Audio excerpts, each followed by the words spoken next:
Assalamualaikum warahmatullahi wabarakatuh. Perkenalkan, nama saya Sabila Fasya dari kelas 12 OTKP 2 SMK Negeri 16 Jakarta. Di sini saya akan membahas kesimpulan tentang materi yang sebelumnya diajarkan, yaitu tentang ancaman Ipolexos Buthankam. Apa sih ancaman terhadap negara dalam bidang Ipolexos Buthankam itu? Ancaman sendiri adalah setiap usaha dan kegiatan baik dari dalam negeri maupun luar negeri yang dinilai membahayakan kedaulatan negara, keutuhan wilayah negara, dan keselamatan segenap bangsa. Nah, ancamannya itu terdapat 5 ancaman. Yang pertama ada di bidang politik, di bidang ekonomi, di bidang ideologi, di bidang sosial budaya, dan di bidang pertahanan dan keamanan. Yang pertama itu kan ada ancaman di bidang ekonomi. Nah, ancaman di bidang ekonomi itu terbagi menjadi 2, yaitu ada ancaman internal dan ancaman eksternal. Ancaman internal itu contohnya dapat berupa inflasi, pengangguran, infrastruktur yang nggak memadai.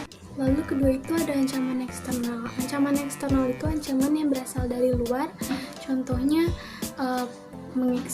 ekspor barang dari luar negeri ke Indonesia, lalu perekonomian negara kita yang dipegang oleh pihak asing. Lalu selanjutnya ada ancaman di bidang sosial dan budaya. Contohnya itu yang pertama, gaya hidup menjadi konsumtif terhadap barang-barang dari luar negeri.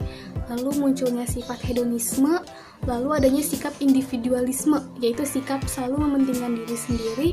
Lalu selanjutnya ada ancaman di bidang pertahanan dan keamanan negara.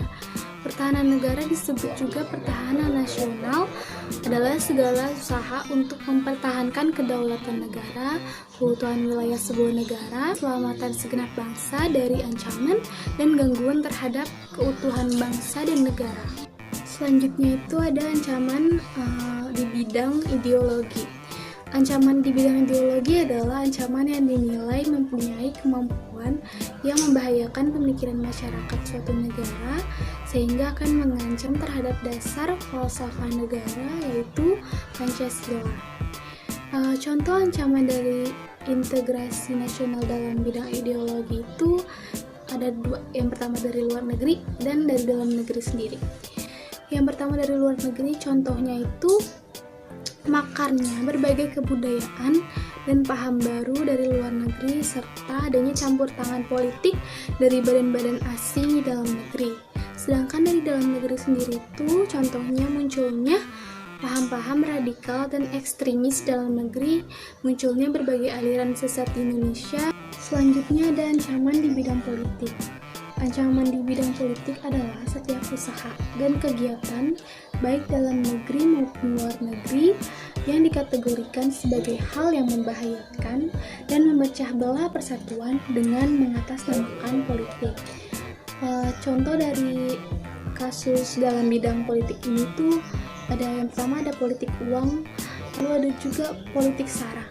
Lalu selanjutnya itu ada politik oligarki.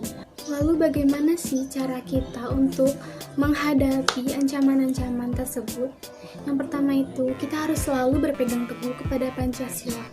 Yang kedua itu melakukan peningkatan akan rasa cinta tanah air atau disebut juga sikap patriotisme, sehingga kita tidak akan terpengaruh oleh ancaman-ancaman yang dapat memecah belah bangsa karena kita sudah menjunjung rasa persatuan dan kesatuan. Demikian kesimpulan materi yang dapat saya sampaikan, kurang lebihnya mohon maaf. Terima kasih dan semoga bermanfaat. Wassalamualaikum warahmatullahi wabarakatuh. Mengatasnamakan politik. Contoh dari kasus dalam bidang politik ini tuh ada yang pertama ada politik uang, lalu ada juga politik sara. Lalu selanjutnya itu ada politik oligarki. Lalu bagaimana sih cara kita untuk menghadapi ancaman-ancaman tersebut? Yang pertama itu kita harus selalu berpegang teguh kepada Pancasila. Yang kedua itu melakukan peningkatan akan rasa cinta tanah air atau disebut juga sikap patriotisme, sehingga kita tidak akan terpengaruh oleh ancaman-ancaman yang dapat memecah belah bangsa karena kita sudah menjunjung rasa persatuan dan kesatuan. Demikian kesimpulan materi yang dapat saya sampaikan, kurang lebihnya mohon maaf. Terima kasih dan semoga bermanfaat. Wassalamualaikum warahmatullahi wabarakatuh.